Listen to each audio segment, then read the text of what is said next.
মাতৃত্বকালীন ছুটি শেষ, কাল থেকে অফিস। কিন্তু 1 বছরের ছোট সন্তানকে কার কাছে রেখে যাবেন?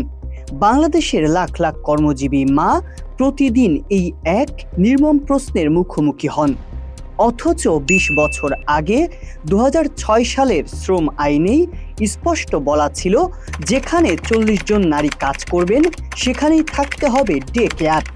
20 বছর কেটে গেছে, আইন বদলেছে, কিন্তু বাস্তবতা আজও অধিকাংশ মায়ের কাছে ক্যারিয়ার আর সন্তানের মধ্যে যে কোনো একটিকে বেছে নেওয়া ছাড়া আর কোনো উপায় নেই। আজ আমরা ব্যবচ্ছেদ করব কেন আমাদের রাষ্ট্র মায়েদের এই অধিকার দিতে ব্যর্থ হলো। বাংলাদেশে ডে কেয়ার নিয়ে আইনের কোনো অভাব নেই। 2006 সালের শ্রম আইন থেকে শুরু করে 2021 সালের শিশু দিবাযত্ন কেন্দ্র আইন, সবখানে জেল জরিমানার কঠোর বিধান রাখা হয়েছে। কিন্তু ট্র্যাজেডি হলো, এই আইনগুলো প্রয়োগ করার জন্য যে বিধিমালা দরকার তা আজ 5 বছর পার হলেও চূড়ান্ত হয়নি। বিশেষজ্ঞ অধ্যাপকদের মতে বিধিমালা ছাড়া আইন অনেকটা খালি কলসির মতো, যা আওয়াজ দেয় কিন্তু ভেতরে কিচ্ছু নেই। এই আইনি সীমাবদ্ধতার কারণেই প্রতিষ্ঠানগুলো নিশ্চিন্তে আইন উপেক্ষা করে যাচ্ছে। সারা দেশে সরকারি ডে কেয়ার সেন্টার আছে মাত্র 63টি। 17 কোটি মানুষের দেশে, যা সাগরে 1 ফোঁটা পানির মতো।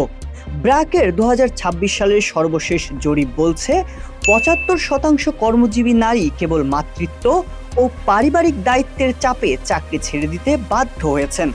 আইএফসির হিসেবে 77% প্রতিষ্ঠান আইনের কোনো তোয়াক্কাই করছে না। আমরা কি তবে সুকৌশলে শিক্ষিত ও দক্ষ নারী সমাজকে শ্রমবাজার থেকে বের করে দিচ্ছি? দেশে পুরুষের শ্রমশক্তিতে অংশগ্রহণ 80% হলেও নারীর ক্ষেত্রে তা মাত্র 43%। অথচ বিশ্ববিদ্যালয়গুলোতে ছাত্রছাত্রীর সংখ্যা প্রায় সমান। এই বিশাল শিক্ষিত নারী সমাজ কেন পিছিয়ে পড়ছে?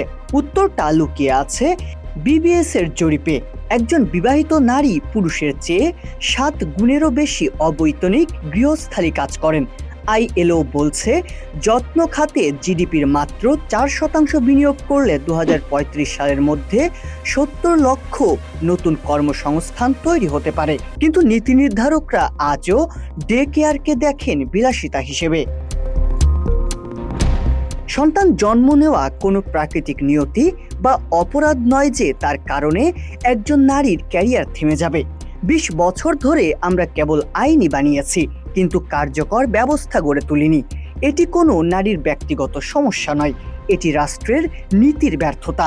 যত্ন পরিকাঠামোয় বিনিয়োগ করা মানে কেবল একজন মায়ের উপকার নয়, এটি দেশের জিডিপি বাড়ানোর ট্রিপল উইন কৌশল। রাষ্ট্র কি পারবে মায়েদের এই অনিশ্চয়তা থেকে মুক্তি দিতে, নাকি আগামী শিক্ষিত মেয়েদেরও স্বপ্ন দেখতে গিয়ে মাতৃত্বকে বাধা হিসেবেই গণ্য করতে হবে?